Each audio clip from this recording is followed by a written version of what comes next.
Hi folks, welcome back. Oh boy, am I excited this morning. I just want to run around in circles at the minute. I'm so pleased to be here. I'll tell you where I am in a moment. I just want to give mention to, I touched on it last week and I said I'd explain it this week. 28mm f2 Sony lens. I picked one up. So I shoot at 50mm and that's by choice. I like the 50mm focal length, especially in Woodland. I chose 50mm 2 years ago because I was doing a calendar project that got scuppered by COVID, you know. And I chose a single focal length because I wanted to get some similarity in my shots through the calendar year. I wanted to have a similar vibe, a similar feel, and each prime lens I think has that. It has its own unique feel. I chose the 50mm. I've been shooting with that 50mm for a couple of years now. Love it, it's great. But what I've started doing is I've started stitching together more multi 50mm shots. What that's made me realise is that having a wider lens could be an asset. Previously I had the Samyang 18mm. It was just too wide. It took in too much of the environment for me. It was too far detached from the 50mm. And I didn't like that much distance between my shots. So I wanted to get a wide lens that was closer to 50mm, somewhere between the 18 and the 50. So I'm going to be shooting for the next few weeks consistently with a 28mm lens. I haven't even bought my 50mm. I'm forcing myself to use it. I'm not going to be tempted to break the 50 out and get into my comfort zone. So I'm going to work it. I'm going to work it hard. On top of that, I've also got the Sony ultra-wide converter. It's another lens.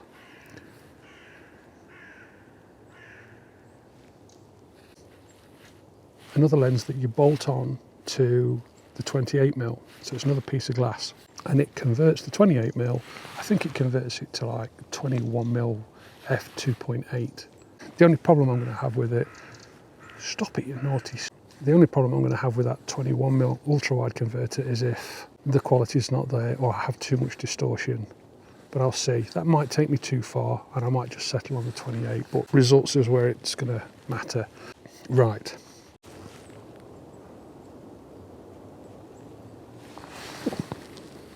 That's better. Okay, so where am I? Or where am I? I think what I'll do is, I plan on coming back to this place over the next several weeks. This is going to probably be my place to shoot over the Christmas holiday period and into the new year. It's not funny.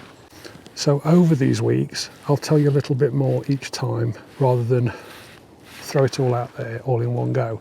What I'll give you today is just the headline. Now, this forest is predominantly pine. I'm very familiar with the main trails through this place because it's a huge mountain bike woodland. It's run by the Forestry Commission and it's a managed woodland. They actually farm trees here. In acreage, I can't even guess, but it's huge. It's a massive place. I did a quick measure of distance this morning, and between the gates at the very northern tip of this woodland and where I am stood now, if I travel 3.5 miles as the crow flies, that covers the entire length of this forest, north to south. Now, there's a lot of stuff here for humans. There's a cycle shop, aerial tree slides, walkways up in the canopy, up in some huge pines, cafe, picnic areas, a big open area that they use for outdoor concerts. They've run the National Mountain Bike Championships here. They do cross country, and they do some cross country running. Nice. Okay, so there's a lot happens here. It draws a lot of people in. However, because it's 3.5 miles from tip to toe, and it's a warren of cycle trails with multiple routes laid out inside this place, all of which I've run myself, or rode. It's not going well, is it? I know the trails. I know where the trails run, and I know how beautiful the woodland is, but never, ever have I been here to shoot, not once. And it's a massive woodland, huge place. Now, because the activities are at the very northern tip of this place, the most opportunistic place to come for some quiet photography is on the southern side. But I am in the very southern area of that forest, and adjoining us, right behind me, the other side of these trees, you can see some light over this way somewhere. That's where the sun's coming up. There is another woodland, another pine woodland, and there's some mixed woodland down there as well. It's kind of the southern access area, and if I then travel the other side of that woodland, believe it or not, there's a little strip of wasteland which was old stop it! Little strip of wasteland that's old colliery ground, and then there's another woodland. And all of this area was once part of ancient Sherwood. It was all inside the heart of what was ancient Sherwood Forest. And I live just the other side of that wood. So I would cycle from my home through the first wood, across the wasteland, through the woodland behind me. I would literally, oh, I'm struggling with my teeth this morning. I would literally drop out on a path down here somewhere and then cycle up into 3.5 miles of pine woodland, pine forest that's behind you for the mountain bike trails. Now the problem is getting here on foot. If I was to walk from home to this location, it would be, I think it's going to be about 7 miles in total through woodland all the way, but that's heavy going underfoot. So I'd get here and I'd have to go back, and a 14-15 mile hike is no fun carrying several kilos of camera gear and stopping and starting all the way. So it's just never going to happen. I'm never going to be able to get here on foot. I can't get dropped off because there are no roads leading to this place. There are tracks that run through it, old tracks that were part of transport routes between collieries in the old days, all of which have been shut down now and are all overgrowing, which is lovely. But there is no parking, there's nowhere to stick a car, there's nowhere to get dropped off within a couple of miles of here, and it's out of bounds. It's just, I can come with my bike, some lightweight gear, and I can take some shots, and I fully anticipate doing that in the spring. But last week I thought, you know what, I'm pretty sure that I've passed the occasional car parked up at the side of a track or a trail in here. So I'm thinking, well, I know there's access, I know there's no official parking. So this morning I've gone a little bit Mission Impossible, and I thought, you know what, I'm going to come out before dawn when it's dark, and I'm going to take every individual tiny little trail off a main road that runs behind you. It runs parallel to this, and it runs north-south. It's an old Roman road, and the first one I picked on took me for a mile through a single track lane all the way down this rickety old path. I passed the entrance to a farm that I know is nestled in the forest over there. I carried on going, and I've parked my car about half a mile up there in a little bit of a lay-by that's got plenty of tyre tracks in it. So I've been doing some secret squirrel work this morning and some investigation about the area. I think I've found a comfy, quiet, reliable place to park. Now that means I have got a brand new world of epicness, just awesome forest and woodland that I can come and explore on foot. I can bring my full-size tripod, all my camera gear, drone. I can come in, hike for several hours, and I can get to see some of the places I've only glimpsed at when I've been flying through at 30 miles an hour on 2 wheels. It's like Christmas come early, it really is. That's roughly where I am, and over these next few weeks I'm going to visit different areas in here. There's one woodland over the far side that's beautiful, it gets the morning sun. Then there's trails lead up to some, it gets a little bit mixed. There are some oaks and silver birch up there, so I can have a wander around there. There are a few more cycle trails, so I might have to include a few cyclists in my photographs, but it's no harm done because I'll gain access to this woodland. Over this end it gets a little bit quieter. I'm following a trail that I'm going to wander down in a moment. It goes on for a couple of miles over towards the west, that way. I'm going to follow the main trail down there I've been through once or twice on two wheels, but it's not easy to get down on two wheels. It's very sandy, very soft, whereas on foot, it's fine. So I'm going to check that out on foot, take a really slow stroll through, as I have been doing so far, check out the surrounding area quietly, calmly, pick up any compositions I find along the way, and I'll bring you back and share any with you I find. Now, I'm not looking for anything particular today. I don't have any ambitions for any great shots. This is purely for me to really test out this 28mm if I get one or two opportunities. We have sundew this morning. We'll take it one step at a time, eh? And 1 week at a time. But I'm sure over this next 3 or 4 weeks, I'll come back here more and I'll show you a lot more of the diversity in here. Hopefully we'll pick up a December calendar shot in the next couple of weeks as well. That would be awesome. Okay, enough said. I'll fill you in on different parts of this place and maybe a bit of the history in the next few weeks as well, because it's got quite a rich history.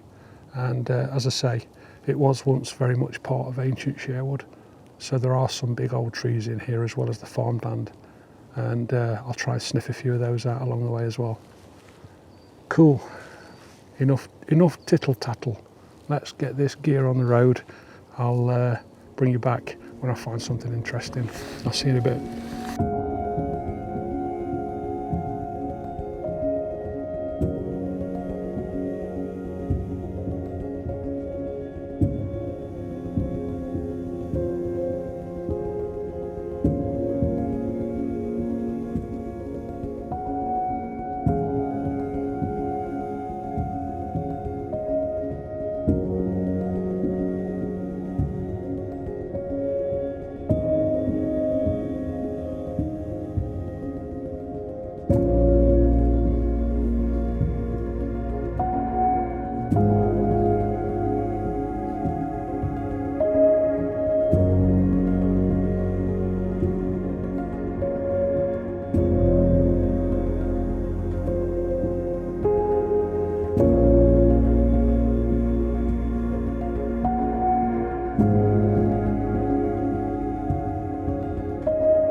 Okay, not found any compositions yet, but I'm not really surprised, to be honest. This morning's light is a little bit challenging. Sun's coming up behind me, as you'll see. So I came into this wood to find a little bit of a clearing, just to get the drone in the air and give you an idea of the scale of this place. So there's a mist in the air, and it's building from the direction of the sun as that's rising over in the east. It keeps, as it's doing just now, it's just dumbing the light down, and then it'll clear and the sun will come back out. And I don't know whether to go into the trees or stay out in the clearings at the moment, but I'm not going to chase the light this morning. If I blank, I blank. I'm really not that worried. But there's signs of some epic characters in here. I think this is a little bit of a beech wood. There's all the brown on the floor from the beech leaves and little remnants of autumn still kicking around. I'll just show you. Over there, just some signs on the other side of that path there, up in the trees, that there's little pockets of really quite nice, dense copper colours. And then, because we've had some rain, these branches get so dark. There's always an opportunity for a nice black and white shot, I find, with these, when the limbs are wet. Let's forget that for a moment. I'll put that in my bag in a minute. Gnarly, twisted, moss-covered, chewed up oak. Beautiful branches. And he's out here pretty much on his own. He's like one oak in a sea of beech. And that's flanked by a forest of pine. And this isn't even the forest. This is just the trail leading into the forest. So, high hopes, high hopes. And off to it we go. That's all right, is it? And I'm really, really motivated, if you can't already tell, to be shooting here, having decided to, over the next 3 to 4 weeks. Hunting primarily for a December calendar shot first of all. And there's some beautiful atmospheric shots. Some mist up there on the top of the trail, the sun behind it. What I might do, having spotted it, is just take a random shot of this copper in these trees, because it's so rich and so vibrant. Just put sweet spot down. Sweet spot. You know, as that sun comes up just there, if I give it enough time, if that mist just passes, as it has been doing, as I said, on and off it's just been wafting through. If the sun comes out, it might just hit this. If I can position myself over here somewhere with that darker backdrop, that might really pop. Shall we have a go at that? Let's have a go. Come on, matey, this way. It does look like ankle breaking territory though. Not at all stable. Oh wow, I need to get over there. And this is like a mattress. Ooh. Oh, look at him. Shame about that power line behind him. Surprised that mist's come out. I wasn't expecting that. It's a bit more cluttered than I first thought. I just wanted to get onto the right hand side of here so that as the sun came up it might hit this last little blocks of leaves, but then this guy's in the way. He's right in front. I didn't notice that from down the bottom of the path. Let's have a walk around the other side of him. Morning, Adam. Oh, that sun's coming.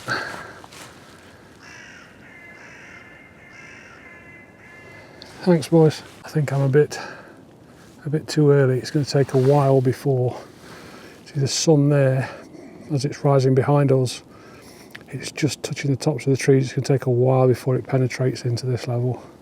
So that shot's not on. I wonder if I can just shoot this tree, this one tree. I've got this stuff overhanging right above my head, right in sight of this fella, but because I'm shooting at 28mm, I can get that much closer than I could with a 50, and the frame is still wide, so there's a chance I might be able to miss this stuff up here, get my camera to sort of this point just ahead of it, and still have sufficient width at 28mm to capture the full width of this chap. We've got some highlights in the background, so that's not ideal. I might be able to just get a composition in here somewhere. I'll set a sweet spot up and then try and form a composition, and I'll bring you back. Fantastic place. I wish you could be here. It's such a rich environment. Everybody thinks that pines aren't a great forest to visit, and I think they're amazing. I really love them. They're so atmospheric when you get into the denser areas, and then when they open up you get more light coming in, so you get better contrast in shadows. Consider today just an introduction as to where I'm going to be coming. I'm really convinced I'm going to be coming back here quite regularly for the next few weeks. So if you're interested in seeing more winter pine forest footage, both drone and photography, this is the place to be for the next month. I'm sure there are others. So the light's definitely brightening. We've got this brighter halo shining through that early morning mist, and it's reaching the floor here. As you can see, we've got much more reflections off these wet leaves. I've got a composition on him, but if I shot at this level, I've got too many highlights. It's just too much for me in the background when I'm looking for using this foliage as the highlight of the frame, and I'm not happy about this on the side here. If that wasn't there, this would be much better, but hey ho, I'm just out casually, so I'm not really too worried. I've taken a couple of shots, but what I've done is I've raised the feet on the tripod just to get a reasonable balance on it. Took the centre column up, and that's probably about 6'4", 6'6" right now. So by raising the tripod up above head height, it's allowed me to angle the camera down. So I've gone higher and higher and higher and higher, and then twisted, and what it's done is taken some of those highlights out the top of frame. Simple composition with the main tree trunk, if you can call it that. It's only a little fella, bless him. Just starting out bottom right hand thirds and creeping up between those two larger pines and then branching out into frame. I'm going to try and crop off some of that left hand edge just to give us a more square composition on this. It might come out okay, but I still have too many highlights for my liking. Now, looking at that tree, and the slope is considerable here, the light's coming up from this direction, and I noticed that as it's grown this way, the leaves are facing up towards the light. So sometimes in situations like this, the obvious composition is to be somewhere where we are, to try and make the most of this little trunk leaning out and into frame, and using that slither of copper as the primary focal point. But what would happen if we walked around this side and actually looked down on those leaves? Let's go and have a look. I'll just take you. I shan't bring Sweet Spot just yet. You see now, there we go. Look at that. Is that a better shot? We've got some branchage overhanging here that's going to enter frame. Let's try and get across here a little bit. Okay, what don't I like about this? I'm not going to take a shot, but I'll tell you the reasons why, and I hope it's interesting. Even if I angle the camera down, I can't angle it down far enough to eliminate the highlights, and that's going to seriously detract from the subject. If I go closer, I still have the highlights.